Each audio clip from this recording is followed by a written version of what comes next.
Thank you for the courage to say that Canada denied you. They can go to hell.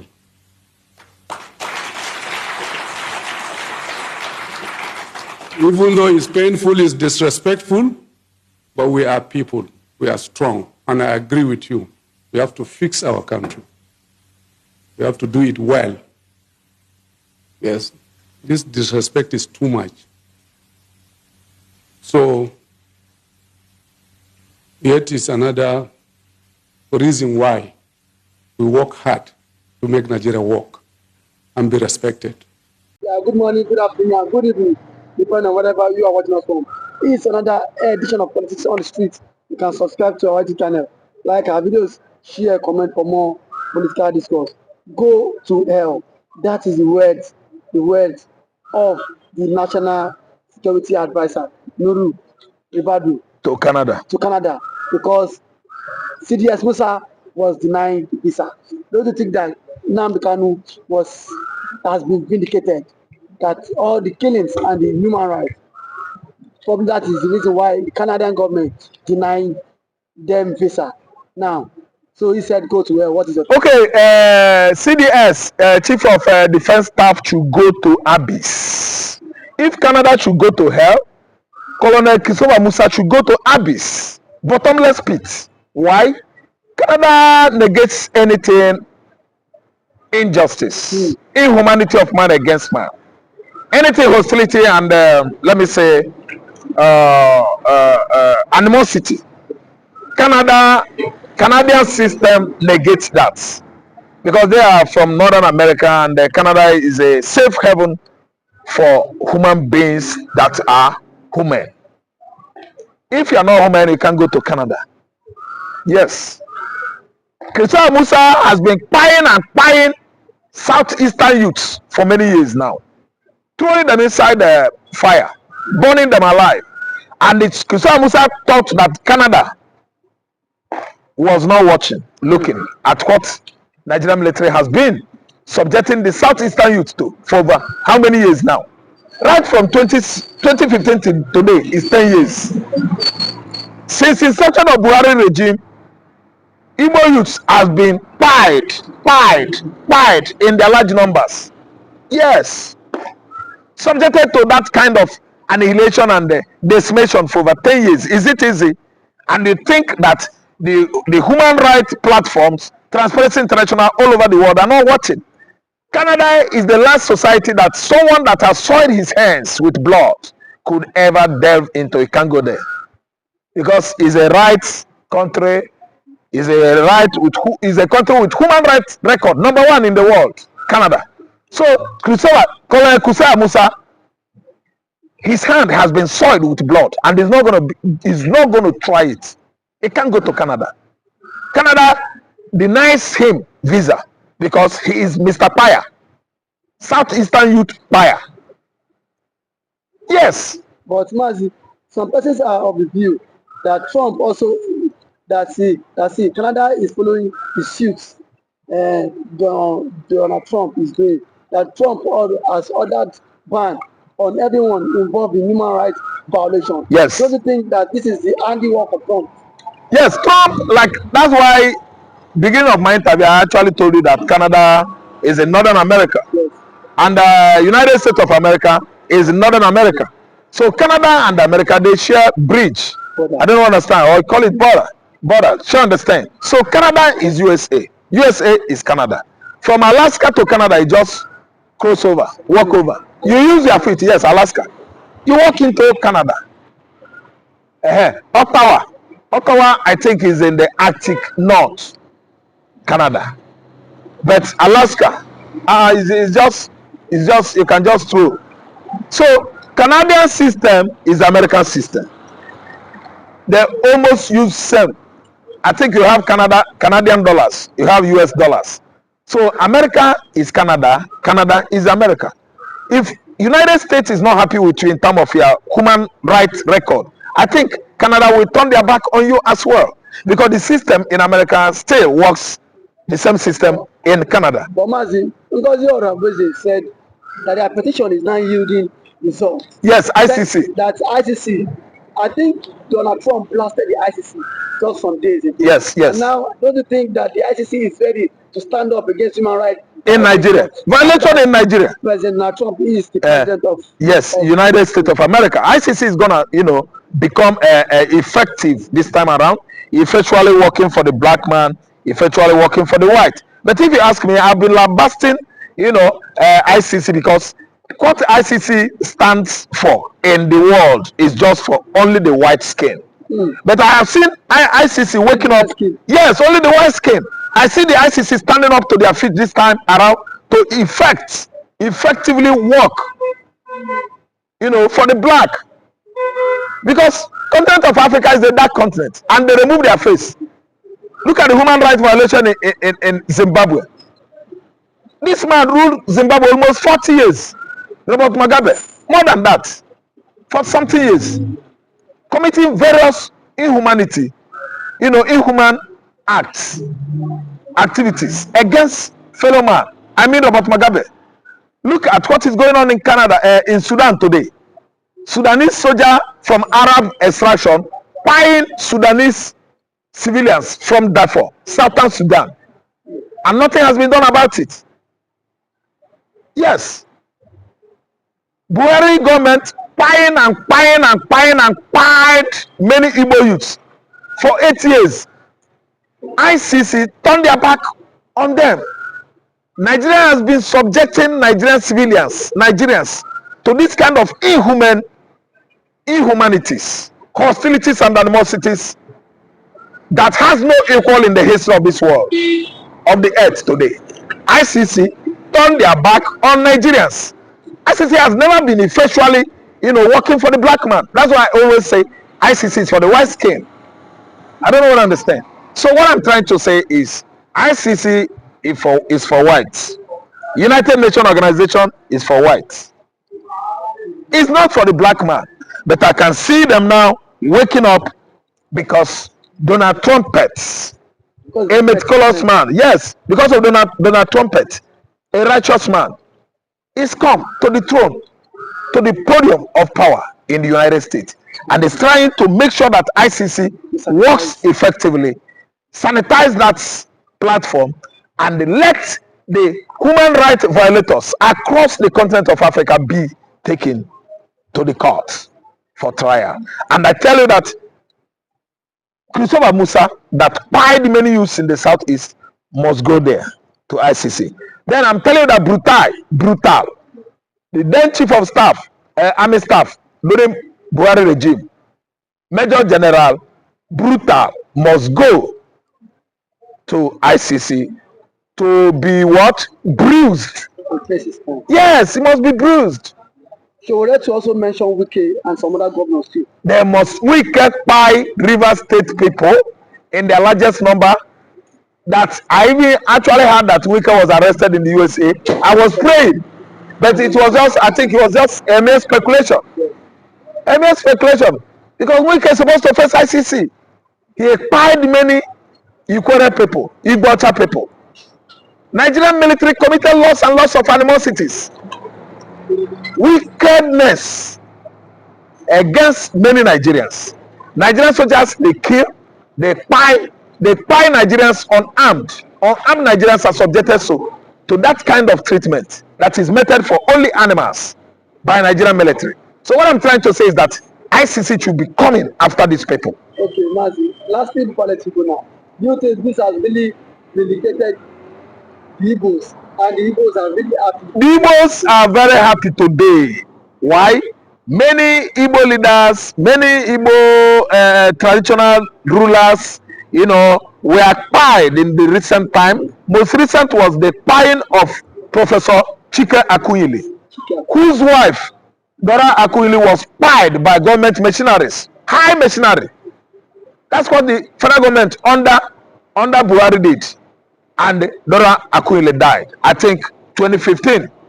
I don't understand. Then 2-3 years ago, Chika Akuyili was pied. The husband of Dora Akuyili was pied by the same military federal government, machinery.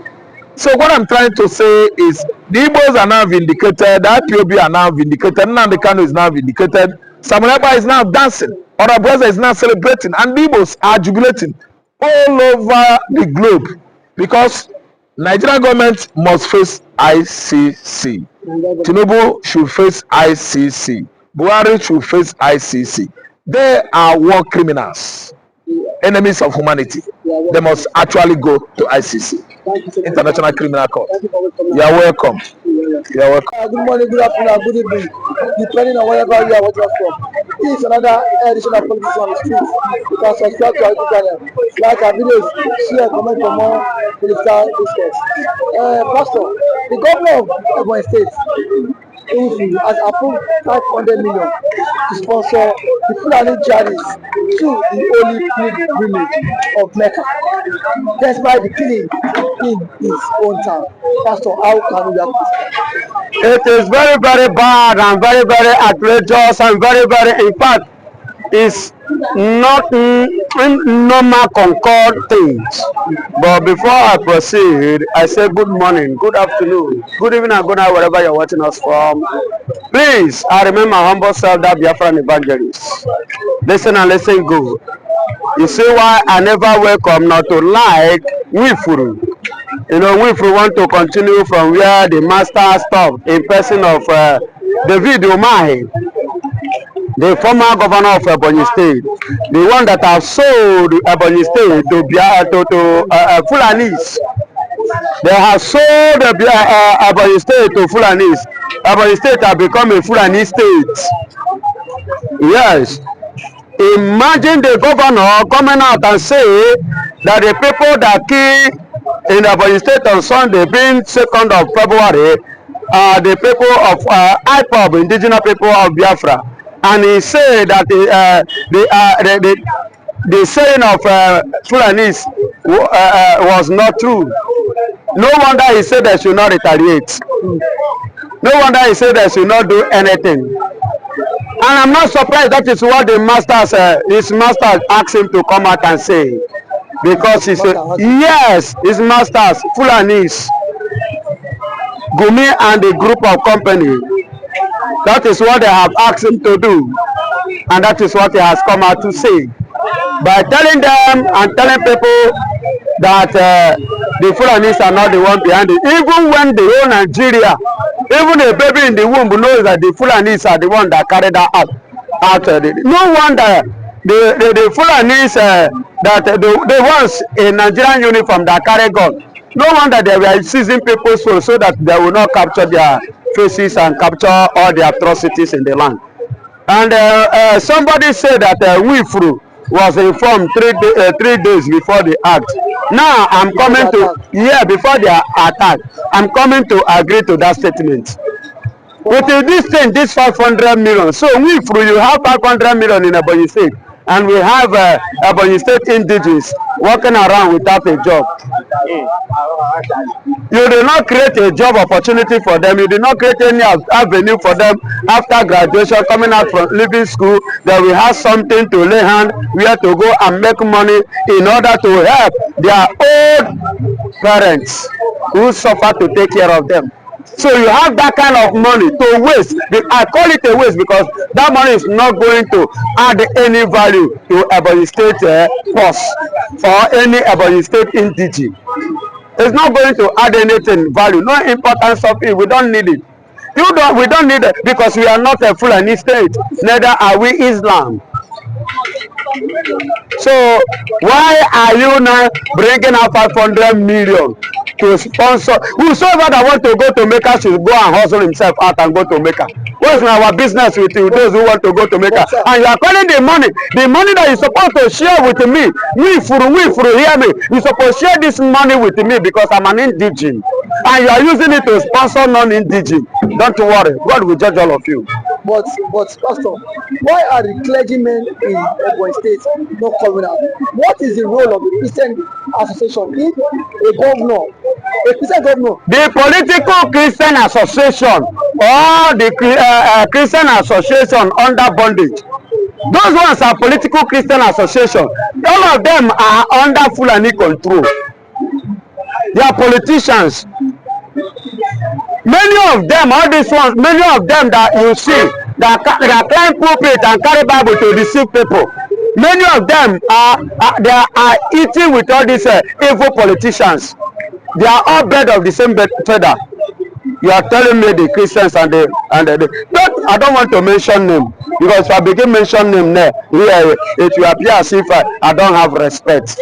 How can you in the house of God, the place of you call the worshiping center, you are using it to do campaign for Nigerian politicians? See, let me tell you, God has departed from so many pastors in Nigeria. God has departed from them. Grace is no longer there. Many of them are living by the past. And the day of judgment, that is the day that we know themselves, the doom that they have caused for themselves.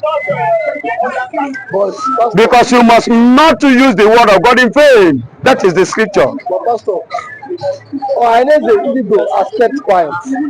Igbo leaders have kept quiet. Why are they not saying to this what the governor is about to do? Point of correction. Point of correction, I repeat again. And point of correction for the third time. Remove that word Igbo leader.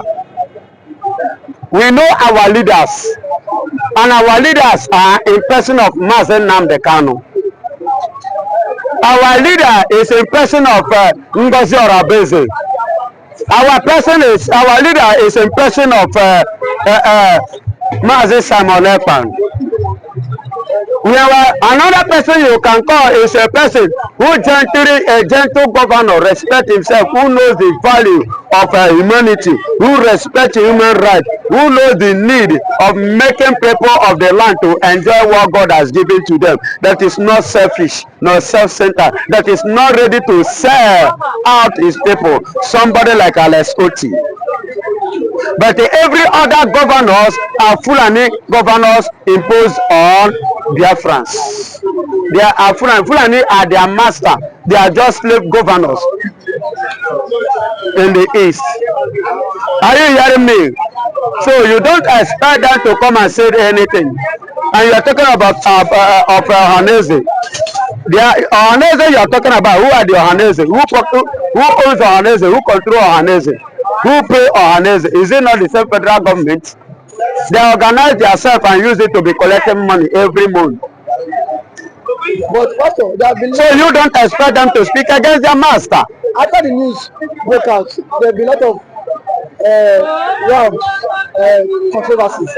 But the government said nobody has the right to tell him what to do and what he wants to do, and that this thing has been budgeted for the year. Yes, it has been budgeted for the year, and nobody have right to tell him what to do today, but we will tell him what to do tomorrow.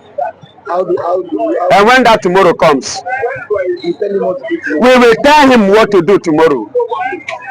Today is the one in control, is the one in charge. Abi, nobody have right. Yes, good and fine. But tomorrow, by this time tomorrow, we will now remind him. Then we will tell him what he's supposed to do. But Pastor, some group have also asked him that how many times have you seen the Nathan governors sponsoring people to the holy land of Jerusalem? So why is he taking up things that is one of his people? He's a Fulani agent now. That is why he's taking that step. He's a Fulani governor. That's why he's taking that step. So he's sponsoring his own group. Excuse me, there is an adage that says that action speaks louder than voice. And the Bible now put it this way: by your fruit we shall know you. So just like a group have asked, name one governor from the north who sponsor any Christians to Jerusalem. Name one. Or who is even thinking of, even among the Christian states in the north. Name one, mention one, if there is any. Now, that is to tell you that Wifru is not Igbo, because he did not believe in it. He's not, he answered the name, he did not believe on it. And that is why his master has given him a control order on what he should do, and that is what he's doing. Do you think that the Fulanis are really behind this? The Fulanis are behind it, and why not? Because none of the Because all the commissioners, not only Fulanis are behind it, Nigerian government is behind it too. Nigerian government. Of course. That's why they have not said it. Nobody have said anything, or did you hear anybody said anything? Except we for coming out to speak nonsense, to talk rubbish. From saying that they should not retaliate, you come out again say, no be Fulani do am. Who can't do am? Now you are coming out again. You are using 500 million to send them to Mecca, and I am here, and you have 500 million. Okay, Pastor. We say very big thank you to you and thank you for always coming out to end your video. God bless you.